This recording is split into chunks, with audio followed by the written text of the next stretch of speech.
When you were building it the first time and you were chasing it, you were building it, you were in pursuit, you were happy. Now some people, they were in pursuit, they got the thing, but they're not chasing anymore. So they got the wealth, they got the house, they got the dream, they got the jet, they got the accolades, and they don't feel it. They're living a meaningful life and they struggle. Why? What's happening with me? Is it my relationship with God? I'm like, oh, you're not hunting hard enough. The pursuit is not sufficient for the purpose. Can I give you guys a secret right off the bat?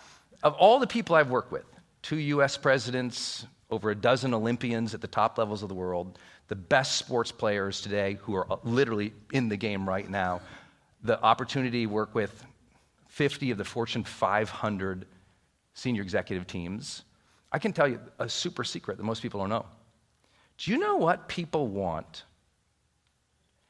after they've already had safety, sustenance, and success? Do you know what they want after they've already had safety, sustenance, and success? I'm just curious, if you can, just shout out a word. What do you think they want? Relevance? Legacy. Purpose? Legacy? Significance? Habits? Feeling good? Contribution? Appreciation? Connection? Be happy? Okay, we're on the right track. Let me tell you, there's only 4 things they want. And I will show this one slide for my thing. Sorry, I said it one. Let me show one slide. And then I want to get into phases. I'll show you one slide. It's very simple. The first thing that everyone wants after they have everything. This is how I get everyone. How do you get $1 billion client? I'm going to give you one word. You ready? You don't look like you're interested. I'm going to give you one word to get $1 billion client. I have 7 of them. One word. No one cares? Okay. I guess we're going to go to all the slides. I was going to invent this for them. They're not interested. Who wants to know? One word. And I want you to write and test me on it. Test me. Don't take my word for anything. Test me. See if this word resonates with you. You already have everything. You do. You're in this room to afford to come here, to be in Ken's orbit. You got it. You've made it. You've got money. People watch you. You probably have an audience or a team. You probably have wealth. You probably have one of the nicer cars or houses in the neighborhood. Some of your kids even like you, maybe. I don't know. I know what you want. I might know what you want more than you know what you want, but test me. Here's the word. What everybody wants after safety, sustenance, and some success. What everybody wants. Aliveness. We want to feel more alive. These are what are related to our psychological being goals. I want to feel, this is what they say, I want to feel the day again. I want to feel life. Oh, we haven't learned to be alive and aligned and in flow yet. Got it. Let's start there. The second thing everybody wants is connection. Connection is the quality of your relationships with yourself, your loved ones, family, friends, and maybe even for those who have faith, since we're in the house of the Lord, God. A greater connection. And most people spend their entire life chasing more connections. I want more likes, more friends, a greater network. And they have no depth with the humans they're actually with. Randy Garn, one of my closest friends in the world, as well as Ken's, was up last night. He was supposed to speak here today. But his dad, who's been in intensive care, has now gone home for hospice. He's got terminal cancer. It's not just in his brain now, it's in his whole body. So Randy, who's going to speak today, we all convinced him, go home. And he's such a man of service and of God, and he knew he was speaking in a church, and he loves Ken. He still flew down, and he was going to stay the night and then be here. And we all just said, brother, go back home, go home. And we sometimes forget the connection, the depth we have with people until they're threatened or they're gone. I lost my dad in 2009 to leukemia. And I remember, if you ever lose somebody, everyone tries to comfort you. And they do, very well-meaning, and there's no right or way wrong to do it because grief is different for everybody. But I was really struggling because, I'm the motivational guy. At that point, I was doing 8 personal development seminars a year in the US. This is 2008. And we did it, 15 years unbroken until the pandemic. So 8 events a year, I'm the motivation guy, right? I wrote Motivation Manifesto. That took off. Oprah used it. This lady named Meghan Markle said it's her favorite book, and everybody in the world all of a sudden knew what this Motivation Manifesto was. This is crazy, weird blip moment of our life. So I'm the motivation guy, but I can't barely get out of bed after Dad dies. And I'm struggling to deal with the grief. And I taught grief, and I'd been in hospices for several years. After my car accident, I wanted to help people who had faced their end. And I still couldn't deal with it. And then a friend of mine called, I'll never forget it. He said, "Kid, let me tell you something." This was maybe about three months after my dad died. Just a guy I knew in the industry. "Kid, let me tell you something about your dad. You know he loved you, right?" I said, "Yeah." "You loved him, right?" "Yeah." "Loved your family, right?" "Yeah." "Let me tell you something. That hole in your heart, it sucks. It sucks that your dad died. It sucks that he's gone. And I want to let you know, my dad died 15 years ago, he tells me. Still sucks. It's always going to suck that he's not here. I just wanted to tell you that." It's always going to suck. It sucks. It's okay that it sucks. It's okay that you don't feel well. It sucks. He says the only blessing that I've learned since then is the hole in your heart, it never goes away. But the blessing is every time you feel the hole in your heart, it floods and fills in with memories. So the hole in your heart is what keeps your dad's spirit and memory alive.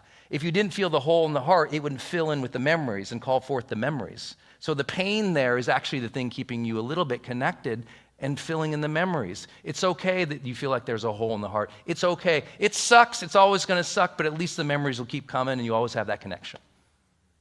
It's like, wow. Instantly felt better. Because I realized I was never going to lose the connection with my dad. That's how bad we want connection. When connection isn't there, we don't get out of bed. For me, when I didn't have connection when I was a young man, I became suicidal. As a young kid, I had my whole life in front of me. I became suicidal because a relationship broke up. How does that happen? It's because it's a human desire that's so deep. When it's not there, we are miserable. Why do I say this? If you don't feel happy and you have all the reasons, please go deeper in your relationships. Don't distract from them. Go deeper in them. What people do is they go, "I'm unhappy in my marriage. I'm unhappy in life." And they know aliveness is there, so they go after aliveness. And they chase the new thing, simultaneously ripping the connection over here. Realizing that sometimes aliveness is fun and flirty and something exciting, and yet the time it will take to create that connection is so much longer than the time it would be to recreate this one and get some depth there. Find some depth in your marriage again. Find some depth with your team again. Find some depth with the immediate people. I brought Randy because yesterday he asked us all, and I think it was awesome, he asked us all to write down our top 5 people in our life. He had us all text our mom or dad if we still had the blessing of having them around. Then he challenged us at the end. He said, write down the top 25 people and keep them close, basically. That's pretty cool. That's pretty cool. Big desire is your desire for connection. The other one you see up there, and I love this one, meaningful pursuits. Meaningful pursuits. Notice it doesn't say meaning. Everyone I work with, they already have a meaningful life. Actually, by the time they get to work with me, they've already built something amazing. That's why they're in my seminar room. That's why they're in our conference. That's why they're in my mastermind. That's why they're in Ultra. That's why they're a one-on-one client. They already did it by the time I get to work with them. So they have the reason for meaning, but you know how many people don't feel it? And you know what's so cool about the human psyche? Is even if you have the reason to feel meaning, sometimes you don't.